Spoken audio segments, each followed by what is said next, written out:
politicians and others in our government have been disputing the solution to immigration and the acceptance of cultural diversity in our society and our country.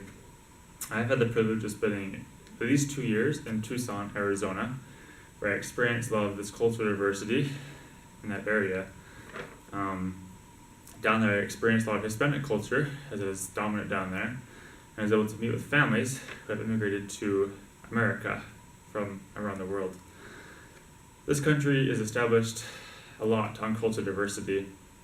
There are many ethnicities, different cultures that make up this country. A group of people or a community that have different ethnicities or cultures is called a melting pot. One example of a melting pot that I thought of was in the NBA, specifically the San Antonio Spurs. In 2013, an article stated that the Spurs had 10 players on the team that were from different countries. This team, multi-ethnic team, showed to be very successful as they were able to win championships throughout that time period. The San Antonio Spurs showed the world that you could have players all around the world on your team and still be very successful, not just have players from America. This team was very unified, very worked together, and showed by their success that they were unified and was one team. This team obviously had to overcome language barriers as different players came from different countries. And so to overcome these barriers, this team would have had to have demonstrated great leadership. The leaders on the team would have had to have shown other players the things that they needed to work on. I'm sure this team made lots of mistakes, but because of their success, it showed that they were able to work through those mistakes and still be very successful. The other example of the melting pot I thought of was, of course, Tucson, Arizona. When I was down there, like I said before, I experienced a lot of Hispanic culture, a lot of Hispanic ideas that the Hispanics have. For example, the restaurants down there are very Hispanic or Mexican oriented. There's a lot of Hispanic restaurants that are down there. One of the most dominant religions as well is Catholicism. Catholicism is a very dominant religion in the Hispanic culture. Also, the holidays that they celebrated in Arizona were very intermingled with the Hispanic holidays, and the American holidays were intermingled together. For example, they celebrated Rosca de Reyes, which is celebrated after Christmas to celebrate the three kings in the Christmas story. I was also able to experience their traditional Christmas dinner, which included tamales, which Hispanics usually make only around Christmas time.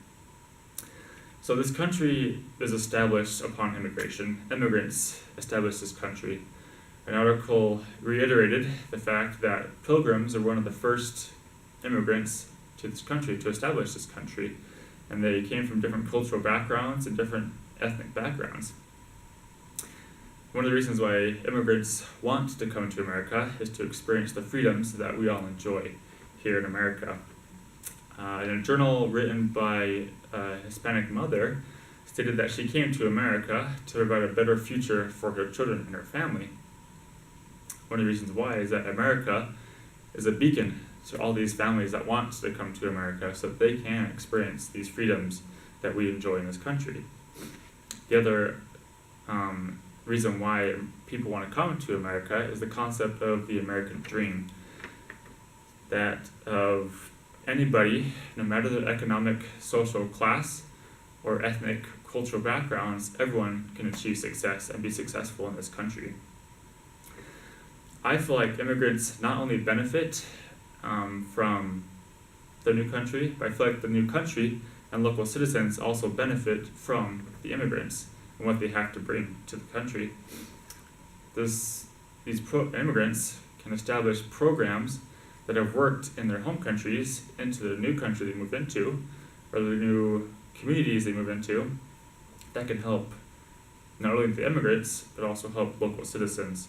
For example, there may be leaders in a local community or government who are immigrants and are able to help implement these new programs. So like I said, not only they will benefit immigrants, but also benefit local citizens in the country they are leaders in. Another example is of teachers who have immigrants in their family or are immigrants themselves, that they can teach the rising generation experiences that they have had immigrating to America or the home country they come to. One great benefit that immigrants can bring to a new country, I believe, is their culinary skills and their recipes that their families have developed over the years. For example, a Mexican family may be able to bring over a family recipe of enchiladas to help show the true authentic way of making Mexican enchiladas, which are different than enchiladas you make here in America. Lastly, the last example I have is of an Asian family, let's say, that have a family restaurant in Asia, and as they immigrate to America, possibly implement that new restaurant here and show locals here how to make Asian food, the authentic style in Asian food. And so in conclusion, it was my objective today to show that we can all be unified together. No matter our cultural diversity or immigration status, we can all work together and be one and unified together.